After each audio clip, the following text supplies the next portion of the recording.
eu vou chamar a doutora Estela Bialos, que é professora da Universidade da Califórnia, consultora do Secretariado da Convenção Quadro para o Controle do Tabaco, para fazer a mediação, e a apresentação à palestrante desse painel, que é uma decisão, sobre uma decisão americana, da Justiça norte-americana, que reconheceu a indústria do tabaco como a causadora, né, da epidemia do tabagismo, que atuou no sentido de enganar a opinião pública, consumidores e governos quanto aos males do tabagismo. Então, eu chamo com muita honra a Sharon Eubanks para compor a mesa.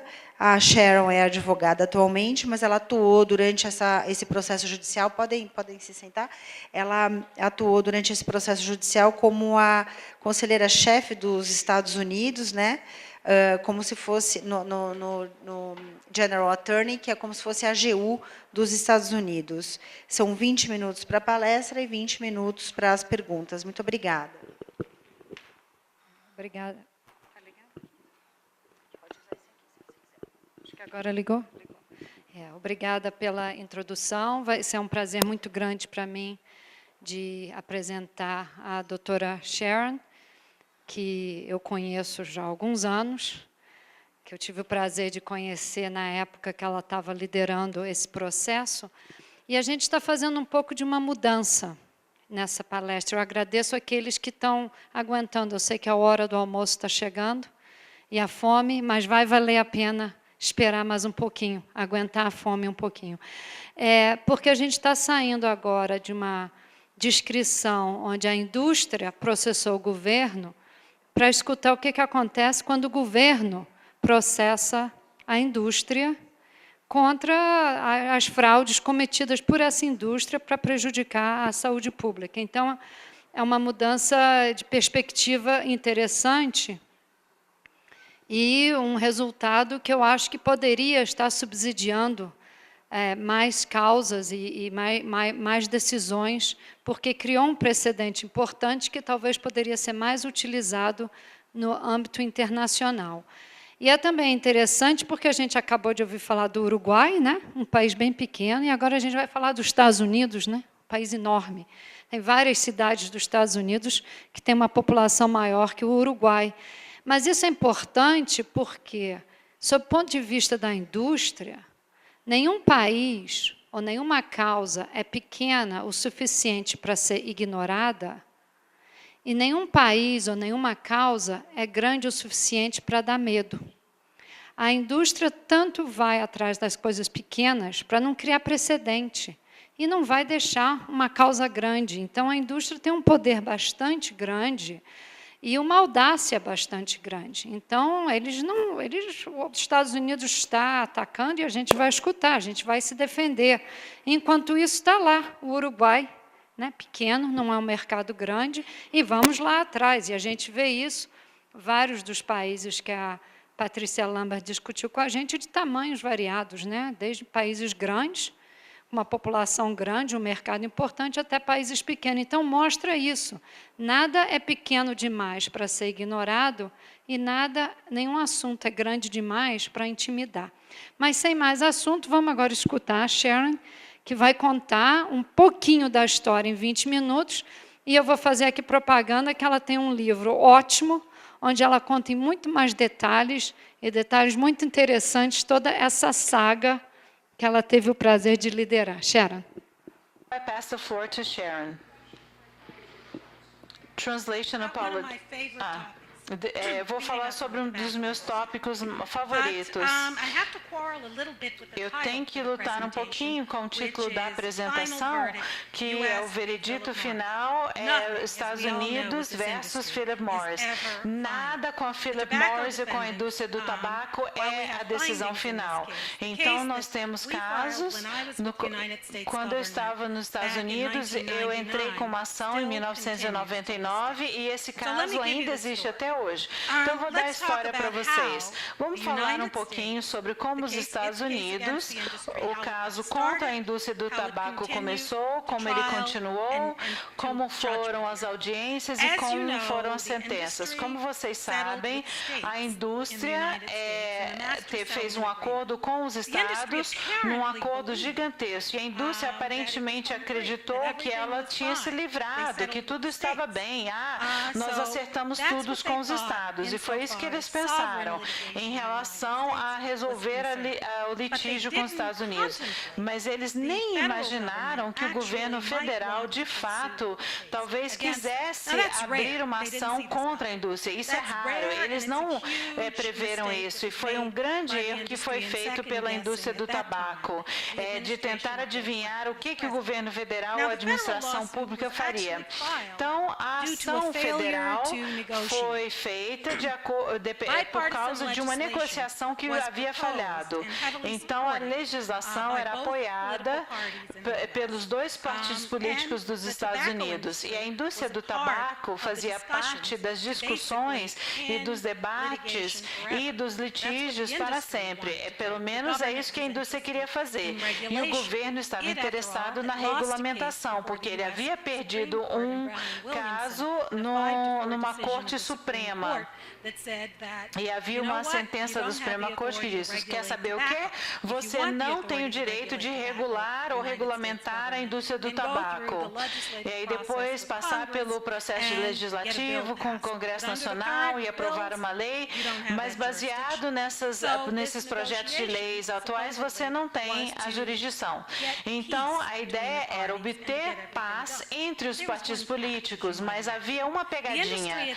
A indústria propriamente dita pensou: bem, o ponto de quebra é o que você quer em relação a esse acordo. O que você quer tirar desse acordo? Ela queria imunidade de todas as ações e queria paz total, nunca queria mais ter grandes casos com muitas pessoas, eles queriam que aquilo acabasse.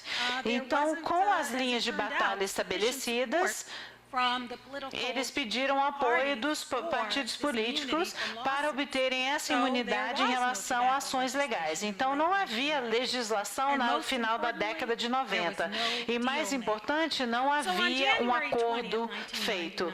Então, em 1999, o presidente Bill Clinton apareceu na televisão falando sobre tudo que havia acontecido anteriormente, e havia uma partezinha do seu discurso que tinha sido sofrido um embargo da mídia, dos seus consultores de mídia da Casa Branca. Um amigo meu me ligou e falou: olha, você tem que ouvir o discurso do presidente Bill Clinton. Há algo explosivo nesse discurso. Eu não posso te falar o que é, mas sofreu um embargo. Então, eu assisti o presidente Bill Clinton falando para a indústria de tabaco: olha, nós vamos contra vocês. Olha, se você tem um segredo como esse, como é que você mantém isso longe da indústria? Tenta fazer isso embaixo dos panos. Não, o presidente americano foi na televisão e falou para todo mundo: olha, o advogado-geral da União vai entrar contra a indústria do tabaco. E eu, o presidente, pedi a eles para eles garantirem os gastos com a assistência médica para a população. E eu quero analisar isso, eu quero analisar os gastos, os custos. Ele queria diminuir o programa Medicare. E ele queria diminuir os gastos que o governo americano tinha tido ao tratar de fumantes. Mas quando isso passou para o Departamento de Justiça, era o trabalho da Janet, que ela é a advogada-geral da União, fazer isso. Então, ela não simplesmente usou a palavra do presidente. Sim, quero ter uma ação legal, mas eu vou falar: olha, vou ver as contas da Medicare. O que ela fez foi incrível. Ela usou os recursos do governo federal, todos os departamentos do Departamento de Justiça, para investigarem quais as teorias legais que poderiam sobreviver. E isso levou meses e meses, mas todos os departamentos estavam voltados ao Departamento de Criminal, Departamento Ambiental, Departamento Antitrust.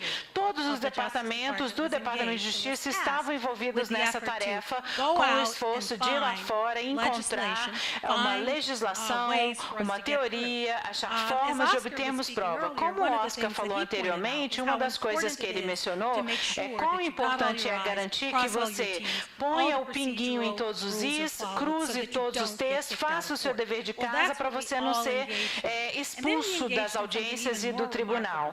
E eles fizeram uma coisa mais surpreendente que isso, era um processo que todos entrassem numa sala como essa, e cada vez que a pessoa fosse apresentar uma teoria legal, e era para a gente destruir aquela pessoa, como se a gente estivesse na corte, destruindo aquele argumento. E cada uma dessas teorias tinha que ficar de pé no tribunal. E ficamos engajados nisso. Então, o que tivemos no final das contas foi uma ação legal que 9 meses depois do discurso do Bill Clinton, nós entramos com uma ação que tinha 3 teorias. A primeira teoria de recuperação era reembolso do dinheiro da Medicare. O segundo foram as cláusulas de seguro social de uma lei antiga. E eles permitiram o governo americano reaver os gastos. Imagine a complexidade disso. E nós pensamos isso. Que especialistas nós vamos entrevistar para fazer as determinações? E uma das coisas que fizemos, antes de entrarmos com qualquer ação, consultamos um epidemiologista, para que a gente ficasse em linha com as causas. E ele era um epidemiologista conservador, ele não pulava para as conclusões. Então, ele analisou os documentos e falou, John Sam, ele é um cara bacana, ele é um grande epidemiologista. E o John nunca tinha trabalhado para a indústria, mas ele já tinha trabalhado para o governo americano. E ele já tinha compartilhado seus pensamentos sobre as doenças que eram associadas ao tabagismo. Outro estatuto que criamos era o chamado de RICO. Era uma lei contra as gangues e os mafiosos. Investigação. O que nós sabíamos é que no dia que nós preparamos nossas alegações de fraude, e foi um caso imenso de fraude, com essas alegações de fraude, quando nós iniciamos o processo, foi o mesmo dia que o caso criminal fechou. Eu posso até adivinhar qual foi o caso. Vocês lembram? Vocês devem ter visto aquela foto várias vezes sobre do presidente das empresas de tabaco levantando sua mão direita dizendo, eu juro que eu não acredito que o cigarro seja viciante. Bom, e eu chuto aqui, e claro, porque isso é só um chute, que acessam essa informação sem ir ao tribunal. E quando você vai, tem o sigilo, mas o que eu posso falar para vocês é que aquela foi uma mentira estava sob juramento e foi uma mentira para o Congresso. Onde eu acredito também que a base para a investigação que aconteceu, essa foi a base da investigação. E isso é bem técnico, como um advogado, à medida que você vai andando, mas é uma evidência muito poderosa. O que o Estatuto RICO fala sobre o que você deve demonstrar e o que você deve provar? Nós, o governo federal, nós contratamos um advogado que havia feito litígio. Aquele caso famoso de Minnesota, onde todos os documentos foram liberados, para trabalhar conosco por 3 meses para nos ajudar a visualizar a evidência. Ela não tinha material, ela nunca compartilhou material privilegiado para a gente, mas o que nós tínhamos era aquele conhecimento dos documentos da indústria, hábitos, comportamentos e tudo que nos ajudou a estabelecer nosso caso. E isso foi muito importante para nós. Então, quando iniciamos o caso, nós tínhamos aquela vantagem significativa de que alguém nos ajudaria e para assegurar que nós estivéssemos organizados de maneira que seríamos produtivos, baseados na experiência que ela tinha com a indústria. E também trouxemos especialistas do Departamento de Justiça, da Divisão Criminal do Departamento de Justiça, especialistas nessa lei. Porque a gente descobriu no nosso estudo, sobretudo nós descobrimos que entre o RICO, entre esse caso RICO e os casos civis, havia o ônus de prova. O ônus de prova, num caso criminal, era além da dúvida razoável, então era algo muito grande que seria ser carregado para provar sobre o RICO. No nosso caso, também era o caso de fraude, a grande desrepresentação sobre a causalidade das doenças, sobre mentir em relação ao mercado. Olha, não estou falando que era sobre... Era vocês vendiam para os jovens. Não, é que vocês não podem, mas havia uma lei que diz você não pode vender para os jovens e mentir para fazê-lo. Então nós tínhamos que ser bem específicos e às vezes um tanto criativos nas posições que nós tomamos, mas todas elas eram fomentadas pelas interpretações da lei do nosso próprio, dessas pessoas. Então, como você viu, houve a preponderância de evidências, ou como os advogados falam, uma mera preponderância que dá uma ideia do tipo de apoio de provas que você conseguiria para ganhar no caso e como difere da provisão criminal. Então, nós seguimos em frente, para surpresa da indústria do tabaco, especialmente, por causa do hype depois do caso, e eles não sabiam que a gente usaria o RICO. É bem interessante, foi uma surpresa para eles, como nós sabemos, porque as coletivas de imprensa que vieram logo depois do início do caso, e como eles estavam preocupados quando eles falaram sobre o RICO, eles focaram tudo nos estatutos de recuperação de custos e o que poderia ser feito. Ninguém falou nada sobre o RICO, a não ser dizer, olha, não vai funcionar. Bom, esse foi o único dos 3 estatutos que sobreviveu à moção para desconsiderar o caso após iniciarmos esse processo. Demorou mais ou menos um mês para isso acontecer. E vou tentar seguir em frente para não passar por tudo, porque eu não vou ter tempo para... Eu quero ter tempo para perguntas. Eu quero que vocês compreendam o escopo. Então, nós sabíamos que eles eram grandes, mas nós éramos grandes também. Nós éramos governo federal, sabe? Então, nós tínhamos barreiras porque eles haviam um apoio de legislação que os lobistas fizeram, então eles tentaram não financiar o caso, não dar o orçamento que nós precisávamos para levar a litígio. Então, nós tivemos no início do caso, como eram 8 advogados e nosso número máximo nós tivemos 36 advogados. A indústria tinha cerca de 400 advogados trabalhando neste caso durante essa época. Nós dizíamos que nós estamos alegando 50 anos de fraude, 71 bilhões de páginas de registros do governo que eles tinham que descobrir. Nós tínhamos apenas uma equipe pequena. O que nós tivemos foi um conhecimento rápido das regras federais do procedimento civil. Número 1. Número 2, uma habilidade que nós queremos votar. Eles queriam reescrever as regras para esse caso. Nós tomamos a posição de que as regras federais eram excelentes da maneira que estavam, vamos seguir com elas.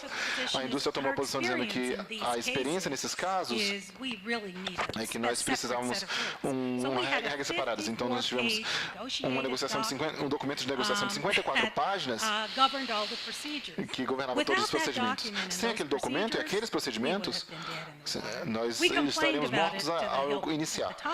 Então, naquele momento, nós conseguimos ficar familiarizados sobre como fazer aqueles procedimentos funcionarem. Por exemplo, eu falei que havia 71 bilhões de páginas de registros que o governo federal tinha. Como você produz 71 bilhões de páginas de registro? Bom, eu pessoalmente acredito, e eu era líder na equipe, é o seu governo. Você tem o direito arquivo, ao que tiver nesse arquivo. Não há RICO contra o governo. Não há contra-processos que puderam se manter. Então, por que não deixar você ter todos os documentos e ver o que o seu governo tem? Se você fizer um pedido pela lei de acesso à informação, você vai poder tê-lo também. Mas nós temos as pessoas para produzir documentos. Como nós fazemos isso? A gente abre os arquivos. Vem cá. A gente abre nossos arquivos. Vem, recebe os documentos. Pega os registros. Deixa eu olhar para eles e ver se você pegou alguma coisa problemática. E ainda que você já tenha visto, a gente pode pegar de volta e litigar sobre isso depois. É pouco. Havia muito pouco que a gente teve que levar a esse ponto. Mas isso nos permitiu que seguíssemos em frente em todo o processo. Nós queríamos ter uma decisão no caso. Nós concluímos a descoberta nós tivemos centenas de depoimentos, centenas de desafios, de apelos contra o comportamento naqueles depoimentos. Tudo que nós fizemos, nós tínhamos que fazer 2 vezes, porque o juiz estabelecia um mestre específico que era o nosso nível principal, e toda vez que nós ganhávamos, o governo viria o outro lado viria e diria, não, você precisa perder. Nós terminamos um processo de 9 meses que não foi divertido, e que ao final do julgamento, nós ganhamos, e aí o que aconteceu disso? É útil para todos nós nesse litígio de controles de tabaco, controles do uso do tabaco. Nós estabelecemos uma decisão que teve seu aniversário de 10 anos e é uma lei boa. Nós não fizemos esse processo sozinhos, nós coordenamos com membros legislativos da Austrália, da Inglaterra, para conseguir ter documentos do mundo todo. Nós tivemos o benefício dessa boa ajuda dos nossos advogados por aí. E eu só quero fechar dizendo o que nos trouxe sucesso nesse esforço. E como eu disse, o caso ainda permanece, mas as descobertas são todas intactas. A questão de fraude, onde a questão da primeira emenda que foi levantada, já foi resolvida. Não há direito de primeira emenda à fraude. Isso é claramente dito para ambos, tanto as cortes abaixo como os desembargadores. Então, temos um precedente que nós podemos utilizar. E outra coisa que eu falo é, pense como seu inimigo. Não sabe a maneira que estão pensando? Pense igual. E se você puder, ache algumas pessoas para denunciar. Se vocês verem o filme Addiction Incorporated, é exatamente uma pessoa que denunciou. E nesse caso, no nosso caso foi alguém da Austrália, e foi um excelente trabalho com ele. O nome dele é Fred Golson. Vocês sabem quem são as pessoas que querem fazer essas denúncias. Eles serão muito úteis e querem levar o processo para frente. Mas o ponto final é, eles são muito grandes, você consegue processá-los? Sim, você consegue. Faça. Tenha foco e você consegue ganhar. Muito obrigado.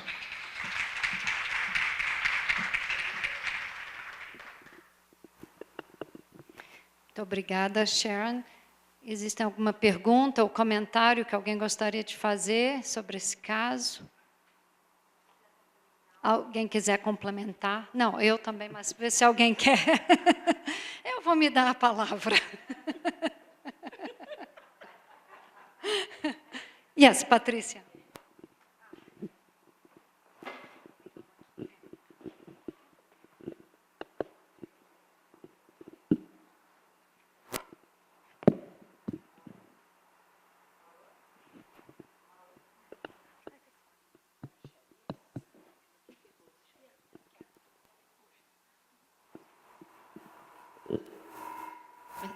Can you hear me? Okay. Sharon, I work at the campaign for eu trabalho na campanha do Tobacco Free Kids, como você sabe, e eu acho que seria interessante para os participantes para compreender que, eventualmente, os grupos de saúde pública entraram no caso. Você quer falar um pouco sobre isso? Os grupos da sociedade, porque há grupos da sociedade civil aqui que estariam interessados. Sim, os grupos de saúde pública, eles foram salvadores do caso. O Tobacco Free Kids, a Sociedade Americana de Câncer, também de doenças cardíacas,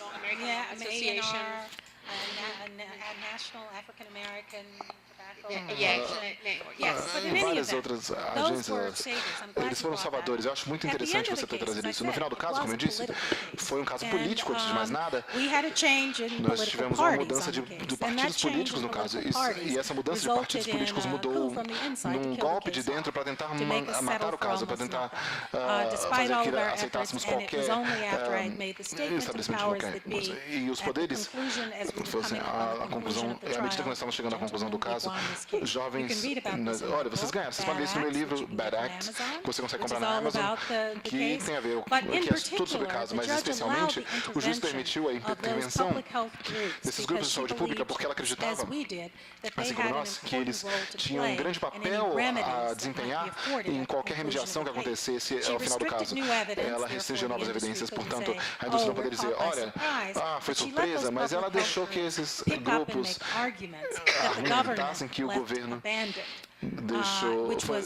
abandonou, então foi algo incrível, foi um grande esforço que, se não tivesse ocorrido, e eu fiquei surpresa que o juiz tenha permitido essa intervenção, porque existia uma opinião que já foi estabelecida antes, muitos anos antes, sobre o caso,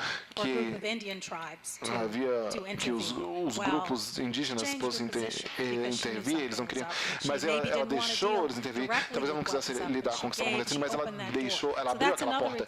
E esse é um outro exemplo de como trabalhar em conjunto, trabalhar em equipe e cruzar barreiras que parecem que não existem por nenhum bom motivo e para chegar ao fim das coisas. E muito bom você ter trazido essa informação. Eu vou fazer uma pergunta. I'll ask a question. Could you just briefly Você poderia nos lembrar quanto o processo demorou, o processo todo, porque acho que fala sobre persistência, e você poderia também abordar, você estabeleceu no final, você ganhou, mas não é final, então você pode falar um pouco sobre as penalidades que foram criadas por meio dessa vitória? When you say how long it took, was that dog years or people? Você está falando em idade de cachorro ou idade de gente? Quanto tempo demorou? Porque demorou muito do momento que a gente iniciou o processo. Porque só o julgamento demorou 9 meses e as descobertas foram anos. Então, em 2009, o presidente Obama assinou a lei de prevenção ao fumo. Então, sem as negociações com a indústria e na jurisdição do governo federal contra as áreas do tabaco, contra a indústria do tabaco. Essa legislação citou nossa decisão, usando as descobertas e as partes preliminares estaduais também. Quando eu falei que era final, os fatos são conclusivos, porque estão nos nossos temas. Você pode apelar, nada conseguiu ser desafiado. Então, o caso continua em 2006 para os desembargadores e os desembargadores federais. Eles permitiram que o caso... Bom, nós ganhamos mais uma vez lá, e ambos os lados, ironicamente os Estados Unidos, assim como a indústria, foram revisados pela Suprema Corte. A base dessa revisão foi que você tinha uma lei, RICO, de você ter resultados inconsistentes se você iniciasse o processo em Washington ao invés de Nova York. E eu esqueci de mencionar, no final desse julgamento de 9 meses, havia crianças ali no tribunal, porque a questão da remediação ou das penalidades que estavam estabelecidas foram desafiadas, e no circuito de DC, o pessoal de Washington foi contra isso. Então a gente não conseguiu seguir esse procedimento, nós tivemos que seguir de outra maneira. No meio do julgamento, nós tivemos que mudar nossa abordagem de compensação. Quais eram as compensações? A primeira acontece até hoje e ainda está nos procedimentos, é chamado declarações corretivas, tem a ver com a primeira emenda, e o DC já estabeleceu, teve a decisão que, importantemente, esses tipos de compensações não são inapropriados, não são a violação de qualquer direito da primeira emenda, e que o governo tem o direito de pedir declarações corretivas. o que é isso?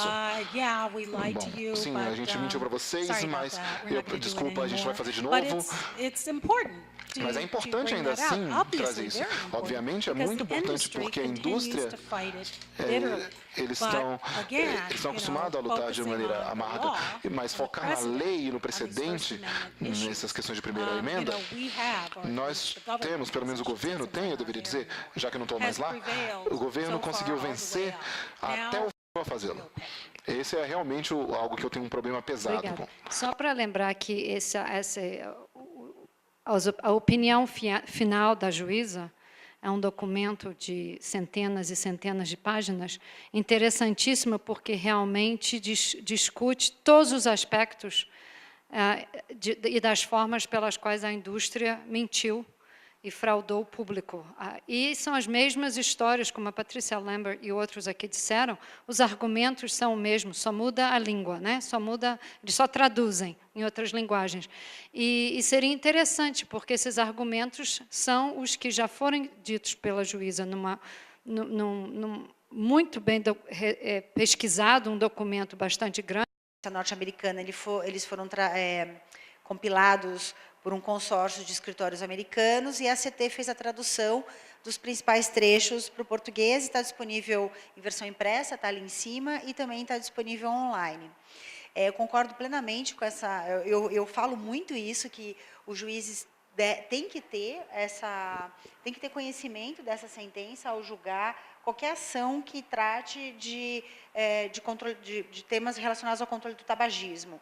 É uma ação que envolve as empresas de tabaco que atuam aqui no Brasil, elas são réis nesse processo, e têm reconhecido nessa decisão que a atuação delas foi global. Então, portanto, o que elas fizeram em outros países, elas fazem e fizeram aqui no Brasil também. Então, concordo plenamente que essa é uma leitura obrigatória, não só também para os magistrados que atuam em processos relacionados ao tema, mas também qualquer operador do direito que for, qualquer estudioso, qualquer membro do Ministério Público que for atuar com temas relacionados ao controle do tabagismo. Então, isso a gente repete bastante aqui, porque dá para ter uma visão global e não uma visão única só daquele tema, objeto ali do processo em que ele está julgando. Então, é isso. Obrigada. Queria mais uma vez agradecer a Sharon, que inclusive abreviou um pouco a fala dela para a gente poder almoçar, e agradecer a presença de todos que estão aqui, e vamos considerar então essa sessão encerrada. A Sharon está aqui até o final do evento. Havendo outras perguntas ou comentários, eu tenho certeza que ela está disponível a responder. Muito obrigada a